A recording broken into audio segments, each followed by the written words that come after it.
को मैनिपुलेट करेंगे, हम डीएनए को जो है वो उसको अपने डिजायरेबल जो उसमें जीन्स हैं वो इंट्रोड्यूस करेंगे। तो भाई डीएनए को समझें कि उसको थोड़ा स्टडी करें कि भाई डीएनए कौन मुजम्मिल सी भाई बला है, माइक को डीएनए थोड़ा कौन क्लोज सी करें। चीज़ है। हाँ,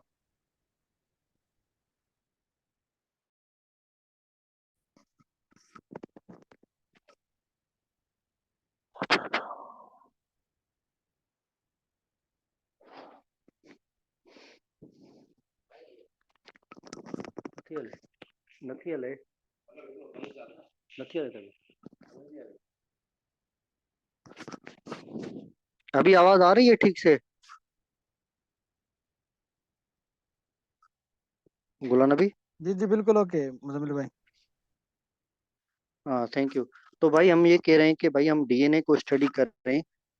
तो डीएनए क्या क्या भला है, कौन सी भला है? तो हम, अगर आपको याद हो कि हम ये टर्मिनोलॉजी प्रीवियस लेक्चर्स में जो फर्स्ट डे पे था हम पढ़ के आए हैं, लेकिन यहाँ आपकी इंफॉर्मेशन के लिए फिर से इनको एक नज़र डाल देते हैं कि भाई इसमें डिफरेंस क्या है जीन में, डीएनए में और क्रोमोसोम में। ठीक है, तो डीएनए क्या होता है? डीऑक्सी राइबोन्यूक्लिक एसिड है। ठीक है, वो deoxy ribonucleic acid is a molecule that carries genetic information in all living organisms. ठीक है, ये जेनेटिक इंफॉर्मेशन जो होती है पेरेंट्स से ऑफ स्प्रिंग में, ये ले जाता है डीएनए। और ये सब लिविंग ऑर्गेनिजम्स में अवेलेबल होता है, वो आइदर एनिमल्स हो, ह्यूमंस हो या फिर प्लांट्स हो। तो it serves as the genetic blueprint for the development. ये क्या करता है भाई? जेनेटिक ब्लूप्रिंट होता है। ब्लूप्रिंट क्या करते हैं? ये हम सांचे को अगर सांचा हम कहें कि भाई जिससे जो है जैसे ईंट का सांचा होता है उसको भर के फिर ईंट बनाते हैं, like wise functioning, growth and reproduction of all non living organisms. ये सब जो लिविंग ऑर्गेनिजम्स हैं, इन सब के development, functional growth and reproduction में ये हेल्प करता है। अच्छा, उसका उसके बाद हम कह जीन क्या होता है? जीन बेसिकली, जीन उसके सेगमेंट से, जीन जीन जो है उस पे अटैच होते हैं, समझो डीएनए पे जो इंफॉर्मेशन कैरी करते हैं जीन। फिर क्रोमोसोम क्या होता है भाई? ये जो होता है ये स्ट्रक्चर होती है made of DNA protein, protein की। ये क्या करती है? फिर ये जीन्स को कैरी करती है। मतलब जीन्स जीन्स क्रोमोसोम होता है, क्रोमोसोम पे डीएनए अटैच होते हैं और डीएनए पे जीन्स अटैच होते हैं। अगर डीएनए मूव करता है तो जाहिर ही बात है उसके जीन्स भी मूव करेंगे उसके साथ। और अगर क्रोमोसोम मूव करता है तो उसके डीएनए मूव करेंगे, और डीएनए मूव करेंगे, डीएनए पे क्या बैठा होगा भाई? जीन बैठा होगा। तो इन टर्मिनोलॉजीज में आपको कंफ्यूज नहीं होना है। ठीक है, तो नेक्स्ट,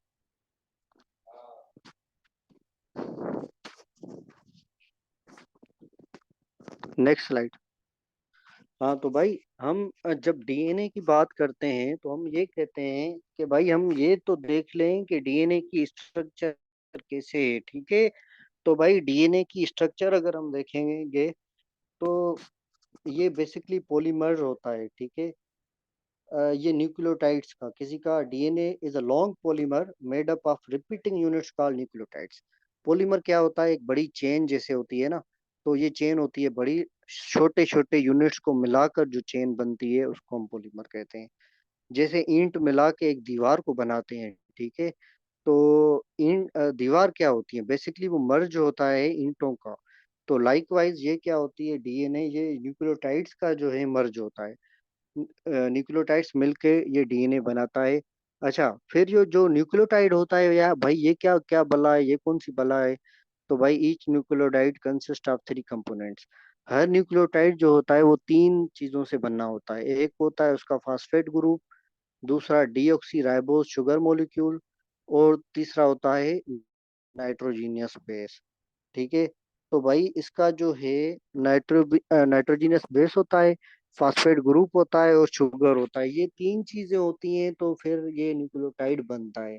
और ये न्यूक्लियोटाइड आपस में मिल मिल के क्या बनाते हैं? डीन बनाते हैं, डीएनए बनाते हैं। ठीक है, तो हम इसमें जो मेन चीजें हैं जो एग्जाम में आएंगे, वैसे तो ये थोड़ा टेक्निकल चीजें हैं, डीएनए की स्ट्रक्चर भी टेक्निकल है, ये फिर हम केमिस्ट्री में घुस जाएंगे। जितना इसको अंदर घुसेंगे, लेकिन हम मेन चीजों को कवर करने के लिए इसको इंट्रोडक्शन देंगे ना नाइट्रोजीनियस बेस पे। तो नाइट्रोजीनियस बेस जो होते हैं ये इंपॉर्टेंट होते हैं, ये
अच्छा, मुजम्मिल भाई की किसी को आवाज आ रही है मेरे ख्याल से?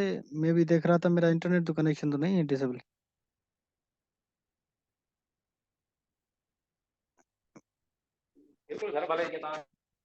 हेलो, आवाज आ रही है अभी? जी जी, अभी मुजम्मिल आ रही है आवाज। अच्छा, सॉरी, मैं डिस्कनेक्ट हो गया था। शायद इंटरनेट का इशू हुआ था। तो भाई ये जो न्यूक्लियोटाइड्स हो रहे होते हैं, तो ये बेसिकली क्या होते हैं, ये मिलकर जो है ये डीएनए को जन्म देते हैं, ठीक है। तो हमने ये न्यूक्लियोटाइड्स की जब डेफिनेशन पढ़ी, तो हम ये कह रहे थे कि भाई nucleotides are the building blocks of nucleic acid. अब न्यूक्लिक एसिड जो डीएनए की हमने फुल फॉर्म देखी, तो वो डीऑक्सी राइबो न्यूक्लिक एसिड है। तो अगर यहाँ पे न्यूक्लिक एसिड आ जाए तो आपको परेशान नहीं होना। भाई न्यूक्लिक एसिड आएगा या तो डीएनए की बात होगी या आरएनए की बात होगी, क्योंकि आरएनए का फुल फॉर्म जो है वो राइबो न्यूक्लिक एसिड है, और डीएनए का जो है वो डीऑक्सी राइबो न्यूक्लिक एसिड है। डीऑक्सी इसलिए कहते हैं कि उसमें एक ऑक्सीजन की कमी होती है।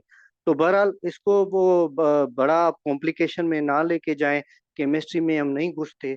हम इसको बाहर बाहर से देखते हैं कि भाई न्यूक्लियोटाइड्स जो होते हैं वो आपस में मिलके डीएनए को बनाते हैं। ये चीज आप याद रखें।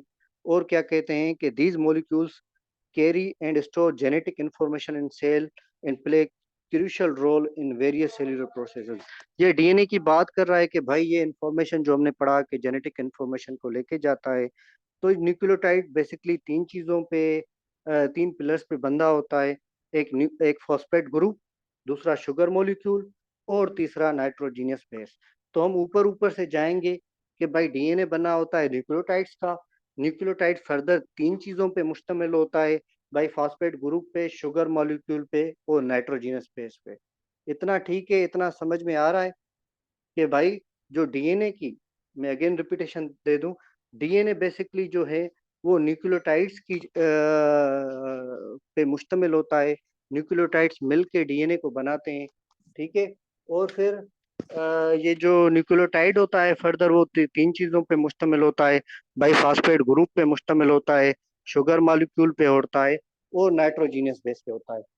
तो नेक्स्ट,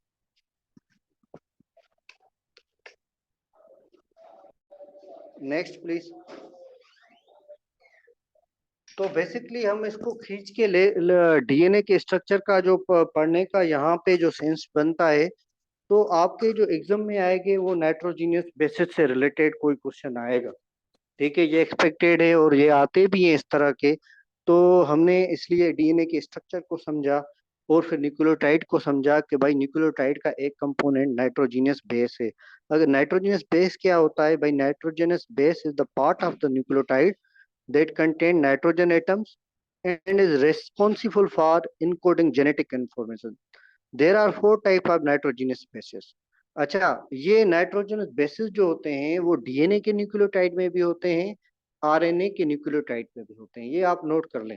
कि ये जो नाइट्रोजीनियस बेसिस होते हैं वो डीएनए में भी होंगे और आरएनए में भी होंगे। अच्छा, तो डीएनए में क्या होंगे?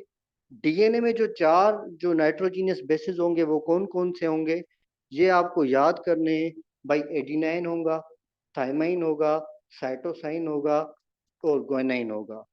ठीक है, ये डीएनए में चार नाइट्रोजीनियस बेसिस मिलेंगे आपको। कौन कौन से? एडिनाइन, थाइमाइन, साइटोसाइन और ग्वानिन। इनको हम अल्फाबेट में लिखते हैं एटीसीजी। अगर आपको फुल फॉर्म याद ना भी आए तो एटीसीजी आपको याद करना है कि भाई ये डीएनए में होंगे। अच्छा, फिर जो आरएनए में होते हैं ना, वो आगे चल के पढ़ेंगे, फिर एक देखेंगे कि आरएनए कौन सी बला है। फिर उसके जो नाइट्रोजनस बेसिस होते हैं ना, वो एक चेंज होता है, बाकी सेम होते हैं। वो थाइमीन के जगह यूरेसिल होता है उसमें। ये नाइट्रोजन बेसिस है, उसमें क्या होता है? AUCG। और इसमें डीएनए में ATCG। ये चीज आपको याद करनी है। ठीक है, तो नेक्स्ट।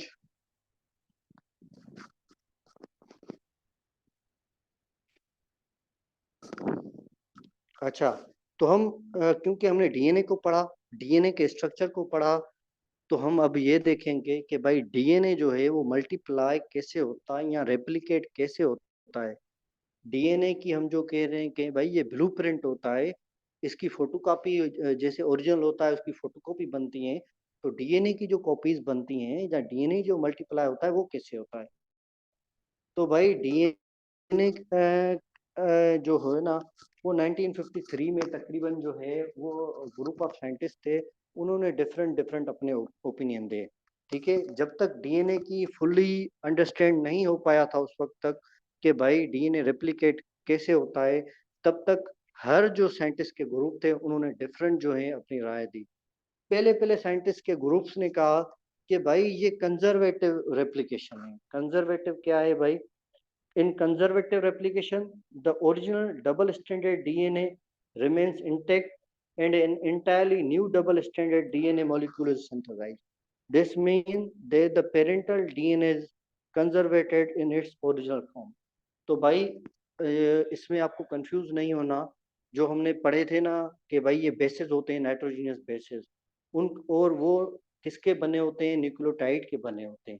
और न्यूक्लियोटाइड जैसे ना मोतियों की लड़ी होती है, जहाँ जैसे हम तस्बीह बनाते हैं, दाने दाने मिलकर एक तस्बीह बनती है। अगर स्ट्रेट ले लें तस्वीर को, हम सीधा रख लें, वो तो गोल होती है, उसको हम एक जगह से छीन कर और सीधा रख लें। ये इस लड़ी, अगर इस लड़ी को देख लें तो हर एक मोती का जो दाना होता है तस्वीर का, इनको न्यूक्लियोटाइड कहेंगे। और ये न्यूक्लियोटाइड आप आपस में मिलकर क्या बनेंगे? डीएनए बनेगा। तो एक डीएनए में ये जो न्यूक्लियोटाइड की चेनें होती हैं, जो लड़ी होती हैं, ये दो होती हैं। ये दो आपस में जो है मिलके जो मिलते हैं ना, फिर वो हाइड्रोजन बॉन्ड के तहत मिलते हैं। फिर कैसे बनते हैं? जैसे हमारी सीढ़ी होती है ना, वो हमने, अगर आपने देखी हो उसकी अपने वुड की सीढ़ी देखी हो आपने, तो उसमें लकड़ी की जो सीढ़ी होती है, तो एक तरफ से उसका होता है, क्या कहते हैं, लकड़ा, दूसरे तरफ से लकड़ा होता है, बीच में छोटी जो है वो स्टेप्स लगे होते हैं, लकड़ियां लगी होती हैं। तो वो लकड़ियां बेसिकली हाइड्रोजन बॉन्ड होते हैं डीएनए में, और बाकी जो दो होते हैं वो जो अपने न्यूक्लियोटाइड्स की चेनें होती हैं। तो ये डीएनए का इस तरह से स्ट्रक्चर होता है। तो वो ये कह रहा था कि भाई जो कंजर्वेटिव रेप्लिकेशन है, वो साइंटिस्ट का ग्रुप कह रहा था, उसमें क्या होता है कि जैसा वालदेन का डीएनए होता है ना, उसी उसी से बस दूसरा दूसरा पैदा हो जाता है। एक से दूसरा पैदा हो गया, दूसरे से तीसरा पैदा हो गया। तो इस तरह से उनका आइडिया था कि इस तरह से वो उनकी जो है वो डीएनए रेप्लिकेशन होती है। नेक्स्ट।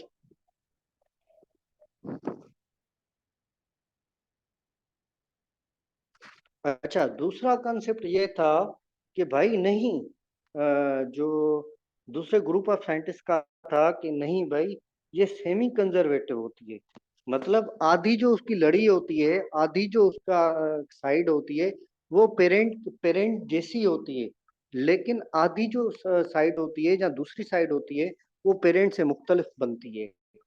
तो उनका ये मानना था कि भाई ये जो सेमी कंजर्वेटिव रेप्लिकेशन है, उसमें क्या होता है? Each newly synthesised DNA molecule consist of one strand from the original DNA molecule and one newly synthesized complementary strand. इसमें क्या क्या कह रहा है भाई, एक जो है जैसे हमारा डीएनए की हमने कहा दो स्ट्रैंड है ना, वो उसने क्या किया कि आपस में टूट जाती है, आपस में टूट जाके एक जो है एक में से दूसरी खुद ब खुद जुड़ जाती है, जैसे हमारे बाल बढ़ते हैं बन जाते हैं, इसी तरह उन्होंने कहा कि भाई दूसरी खुद ब खुद जुड़ जाती है, जो दूसरा टुकड़ा होता है पड़ा होता है दूसरे तरफ, उसमें भी उसका जो मिसिंग पोर्शन है वो बन जाता है, तो ये दो अलग जो है वो डीएनए की फॉर्म्स बन जाती हैं। और फिर ये जो एक्सपेरिमेंट से भी यही साबित हुआ कि ये जो डीएनए का स्ट्रक्चर है वो सेमी कंजर्वेटिव है और इसी का यही स्ट्रक्चर है। और फिर एक ग्रुप ऑफ साइंटिस्ट का अलग ओपिनियन था, उसने कहा ऐसा नहीं होता, उन्होंने कहा कि भाई डिस्पर्सिव रेप्लिकेशन होती है। डिस्पर्सिव रेप्लिकेशन में उन्होंने क्या किया कि भाई ये मिक्सचर होती है दोनों रेप्लिकेशन का, तो ओरिजिनल जो मॉलिक्यूल होता है वो सेगमेंट्स में टूट जाता है, तो आधे जो सेगमेंट होते हैं वो ओरिजिनल के होते हैं और आधे जो सेगमेंट्स होते हैं वो जो हैं वो न्यूली उनमें डेवलप होते हैं। तो अगर नेक्स्ट में जाएं तो एक पिक्चर है, अगर मैं आपको वो दिखा सकूं जिसमें आपका कंसेप्ट जो है ज्यादा क्लियर हो जाए, तो गुलाम नबी नेक्स्ट करें, एक पिक्चर आएगी, नेक्स्ट फर्दर नेक्स्ट करें, हाँ देखें।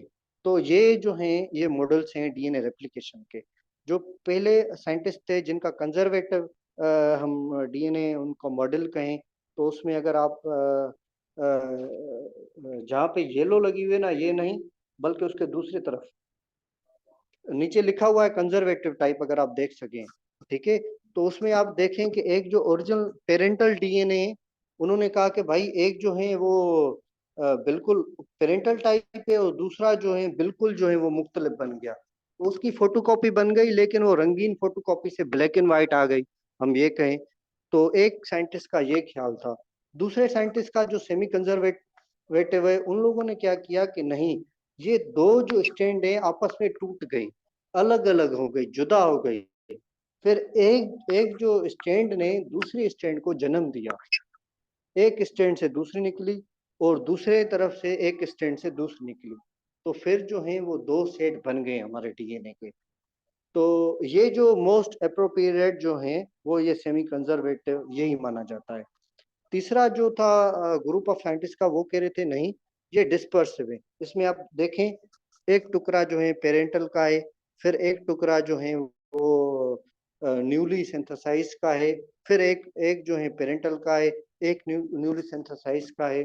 तो उन लोगों ने कहा कि भाई इस तरह से होता है, लेकिन बाद में ये पता चला कि भाई नहीं, ये सेमी कंजर्वेटिव ही होता है। तो थोड़ा बैक में जाएं हम, अगर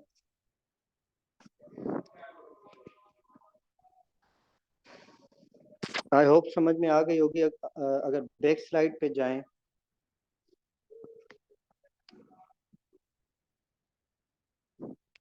हाँ तो भाई ये जो साइंटिस्ट थे जिन्होंने सेमी कंजर्वेटिव का आइडिया दिया था वो थे वेस्टर्न क्रिक, ठीक है।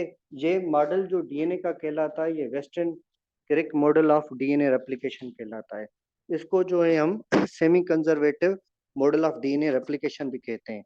ये कब प्रपोज हुआ भाई, इट वाज प्रपोज इन 1953, और ये एक था जेम्स वेस्टन एंड फ्रैंक क्रिक, इन दोनों का जो है वेस्ट एंड क्रिक दोनों के नाम से लिया गया है। दिस मॉडल इसको फर्दर एलोबोरेट करता है कि this model describes how DNA replicates, ये डीएनए एक से दो कैसे बनते हैं, with each new DNA molecule consist and synthesise. ये कहता है कि एक पेरेंटल स्ट्रैंड होती है और एक जो है वो न्यूली सिंथेसाइज स्ट्रैंड होती है, thereby conserving one of the original strands in each daughter molecule। तो वो कहता है कि इसी तरह से अगर दो दो बच्चे हैं तो दोनों में उनका डीएनए जो अवेलेबल हो जाता है। तो semi conservative replication is the most biological significant mode of DNA replication as it ensures that genetic information is faithfully passed on to daughter cell during the cell division। तो ये चीजें हैं basically DNA replication के हवाले से। तो next करें गुलाम नबी। ये थोड़ी बिट टेक्निकल है, इसमें केमिस्ट्री इन्वॉल्व है, इसलिए आप जिनका बायोलॉजी रिलेट नहीं होगा, मैं कोशिश कर रहा हूँ कि उनको भी चीज़ें जो हैं वो समझ में आ जाएं। लेकिन नेक्स्ट नेक्स्ट फर्दर आगे जाएं।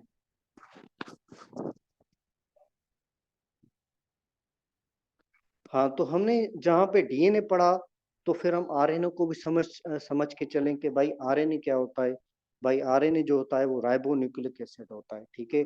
डीएनए क्या होता है, डीऑक्सी राइबो न्यूक्लिक एसिड, और RNA ribo nucleic acid. Basically दोनों जो हैं वो न्यूक्लिक एसिड होते हैं।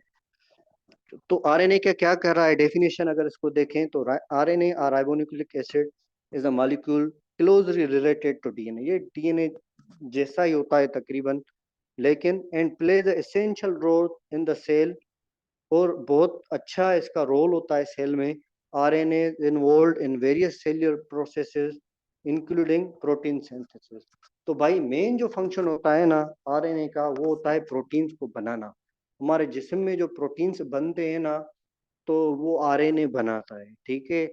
तो जहाँ पे भी प्रोटीन्स हमें, अगर हम कहें कि भाई इसमें हमें मीट में जो है प्रोटीन मिल रहा है, हमें दाल में प्रोटीन मिल रही है, तो भाई दाल में जो प्रोटीन मिल रही है वो प्रोटीन जो है बन कहाँ से रही है, भाई वो आरएनए बनाता है। हमारे बालों में जो है वो प्रोटीन्स के बने हुए हैं, तो वो कौन बनाता है, वो भी आरएनए बनाता है। तो अगर एग्जाम में आ जाए कि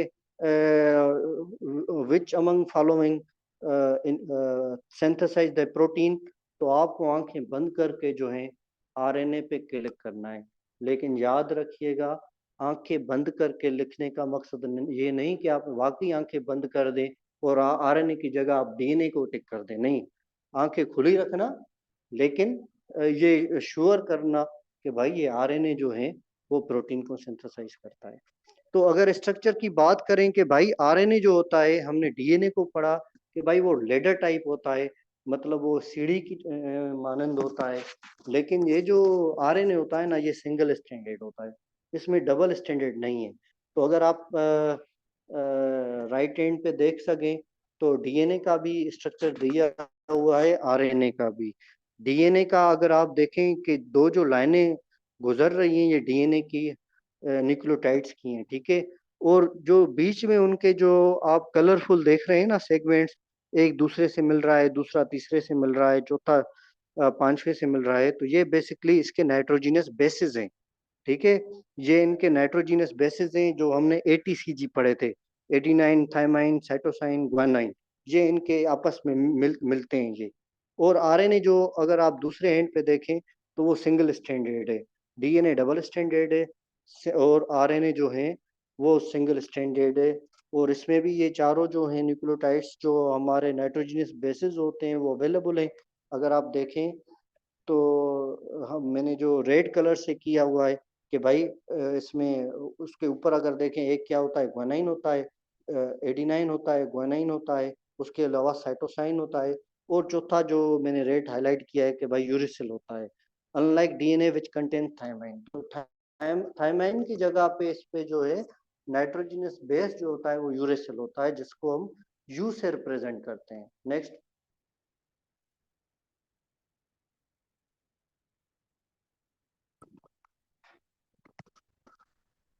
अच्छा, एक और चीज जो अक्सर जो है एग्जाम में आती है, वो ये होती है कि भाई डीएनए में एडिनाइन जो होता है वो पेयर करता है थाइमाइन से। ये चीजें आपको याद कर लेनी है, ठीक है बच्चा। ये चीजें याद करनी है, ये एग्जाम में आ सकती हैं और आती रहती हैं। ये पेयरिंग है कि भाई कौन सा पेयर किसके साथ मिलता है, ठीक है। तो भाई एडिनाइन जहाँ पे होगा वो थायमाइन से जाके मिलेगा। ए और टी की अपनी बॉन्डिंग है, उसकी अपनी संगत है, उनकी अपनी दोस्ती है, वो बीच में किसी और को आने नहीं देंगे। उनका तयशुदा है कि भाई ए कहता है मैं टी के बगैर नहीं रह सकता। ये आपस में अपने हाथ जो है वो मजबूत करेंगे। और साइटोसाइन जो है वो ग्वानाइन के बिना नहीं रह सकता। ये आपके इजनेस के लिए मैं ये बता दूं, आप देखें सी और जी तकरीबन एक जैसे लगते हैं दिखने में। तो आप अगर ये कह लें कि भाई सी जी, क्योंकि उनका शेप जो है दोनों का हाफ गोल होता है, तो ये आपस में मिलते हैं। और ए और टी जो है ये आपस में मिल लेते हैं। अच्छा, तो ये आपस में किस चीज से मिलते हैं? इनके बीच में जो होता है वो हाइड्रोजन बॉन्ड होता है जो इन दोनों को मिला के रखता है। तो लेकिन आरएनए की जहाँ पे बात हो, वहां पे ए और यू बन जाएगा, क्योंकि आरएनए में थाइमाइन होता नहीं है, यूरेसिल होता है। तो एडिनाइन और यूरेसिल का बन जाएगा। लेकिन उसमें भी जो ग्रुप बनेगा साइटोसाइन का, वो ग्वानिन से बनेगा, ए का यू से और सी का जी से। ये यहाँ पे कंफ्यूज करते हैं कि भाई आरएनए में कौन सा जो नाइट्रोजनियस बेस की पेयरिंग होती है, ए की जो है यू से, ए की टी से, ए की सी से, या ए की जी से। तो आपको कंफ्यूज नहीं होना। आपको ये बहुत कंफ्यूज हो जाते हैं, वो डीएनए वाले लिखते हैं भाई हमने ए की टी से पढ़ी थी, एडिनाइन थाइमाइन से मिलता है, तो वहां पे क्लिक करते हैं। ऊपर पढ़ते ही नहीं कि भाई वो आरएनए पूछ रहा है या डीएनए पूछ रहा है। अगर डीएनए पूछे तो ए की टी से, अगर आरएनए पूछे तो हमें पता है आरएनए में टी नहीं होता, उसकी जगह वो इसमें यू होता है, यूरेसिल होता है। तो हम उसको यूरेसिल जो है वो क्लिक कर लेंगे। नेक्स्ट।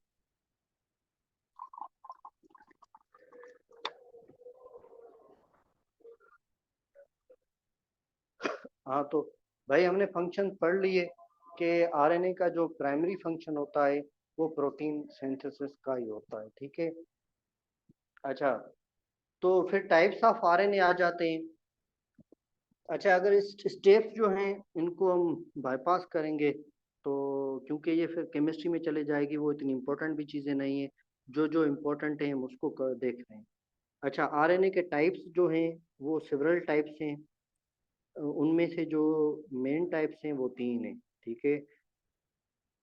एक मैसेंजर आरएनए, दूसरा ट्रांसफर आरएनए, और तीसरा राइबोसोमल आरएनए, ठीक है।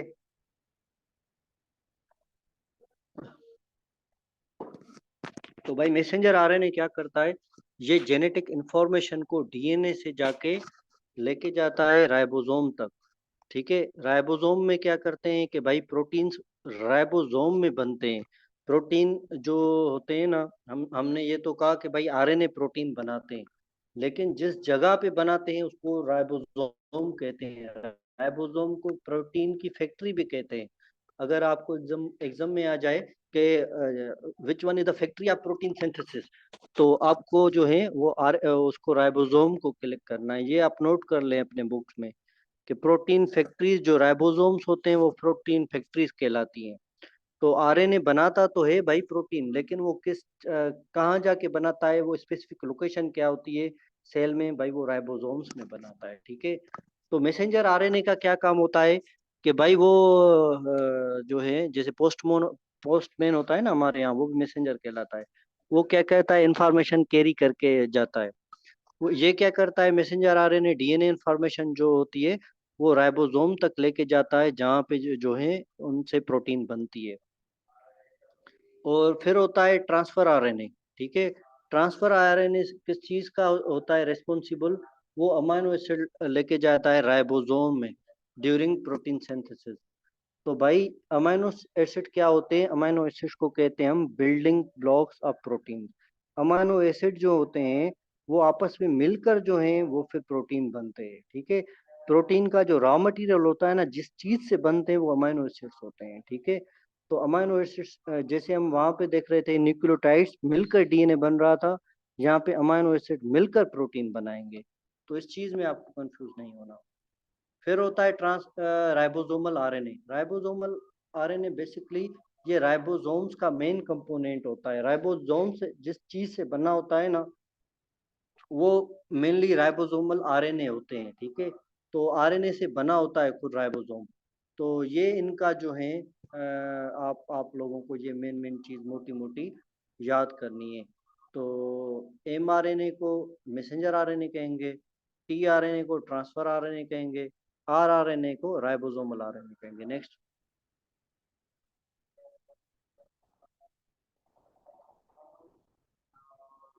तो शुरू में ही हमने पढ़ा था कि भाई जो जो बायोटेक्नोलॉजी के ना, वो दो मेन कंपोनेंट्स पे मुश्तमिल है हमारी। किन भी एक हमारी जो जेनेटिकल इंजीनियरिंग, ठीक है, और दूसरा हमारा जो कंपोनेंट है वो टिश्यू कल्चर का कंपोनेंट है। अब टिश्यू कल्चर कौन सी बला है, ये किस चीज़ का नाम है, इसको हम पढ़ेंगे। देखें, टिश्यू कल्चर जो है उसकी लाल कलर्स में हमने डेफिनेशन लिखी है कि भाई it's a cultivation of plant cells, tissues और organs on specially formulated new. अच्छा, इसमें क्या होता है टिश्यू कल्चर में, वो बेसिकली एनिमल्स में भी होती है,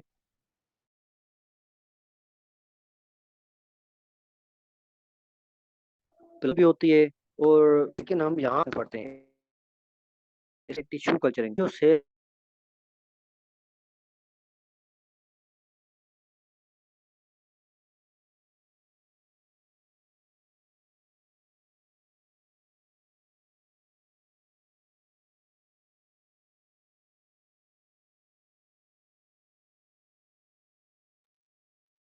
dear participants, I think Muzammil भाई का इंटरनेट का प्रॉब्लम फिर से जो ना वो हो गया है। तो जैसे ही हम ज्वाइन करते हैं तो फिर इस क्लास को स्टार्ट करते हैं।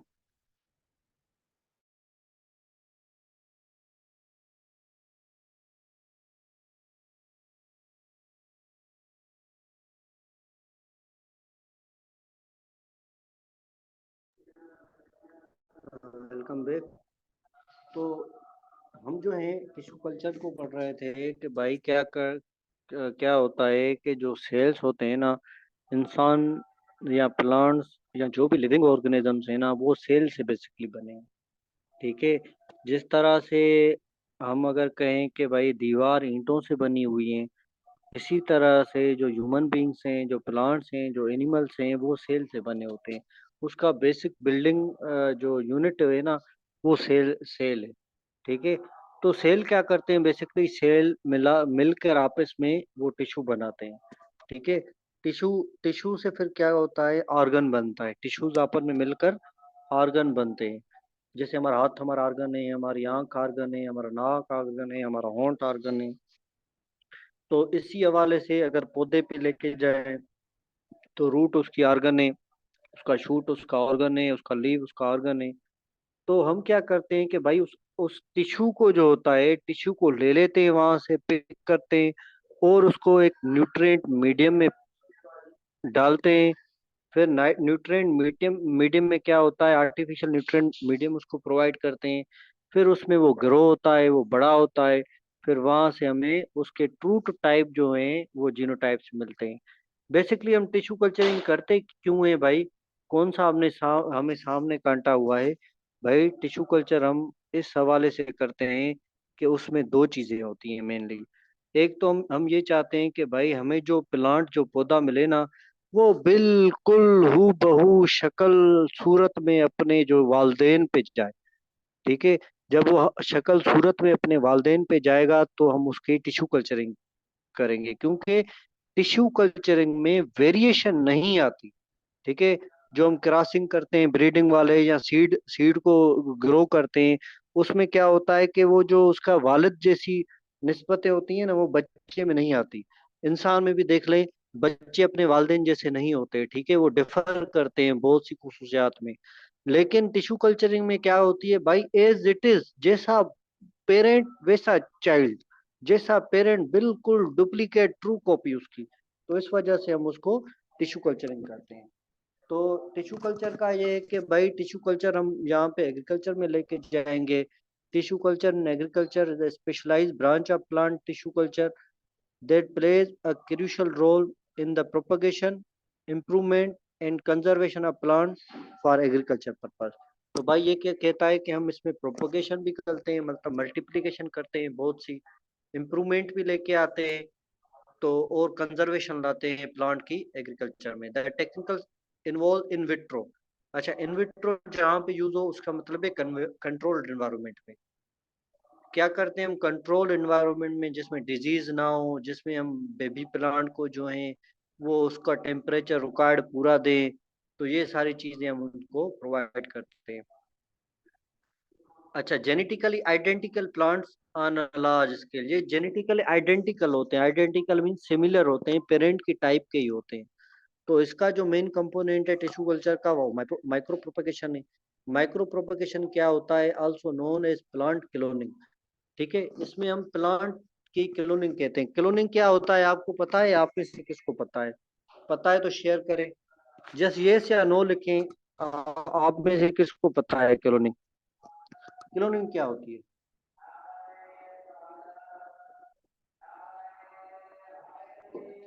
अच्छा, क्लोनिंग क्या होती है बेसिकली?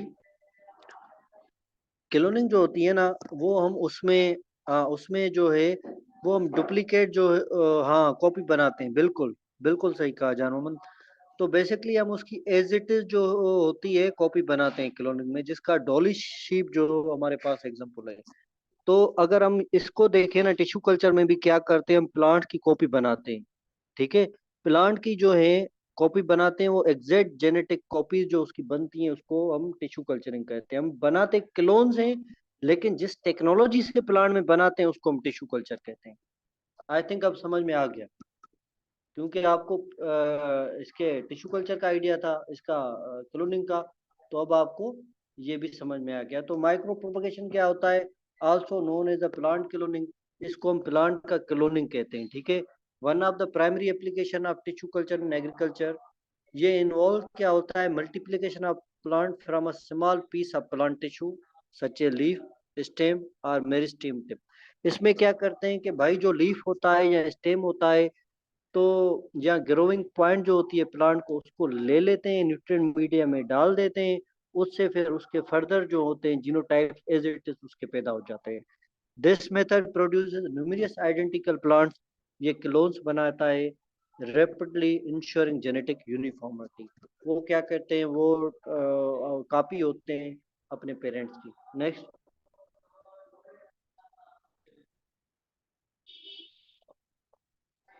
Next slide please.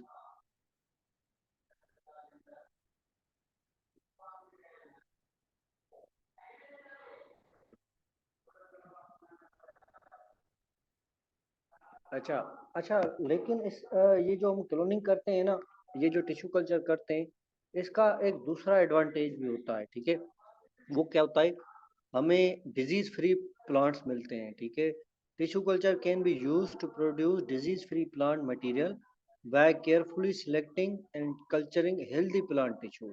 इसमें देखें क्या होता है कि भाई जैसे हमारे बनाना में वो वायरस का बड़ा इशू होता है।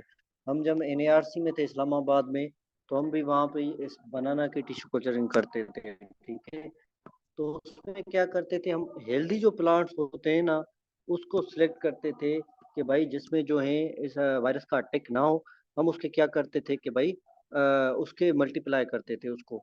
तो by carefully selecting and culturing healthy plant tissue, it's possible to eliminate or significantly reduce pathogens such as virus, bacteria, and fungi that may be present in conventional plant pathogens methods, propagation methods.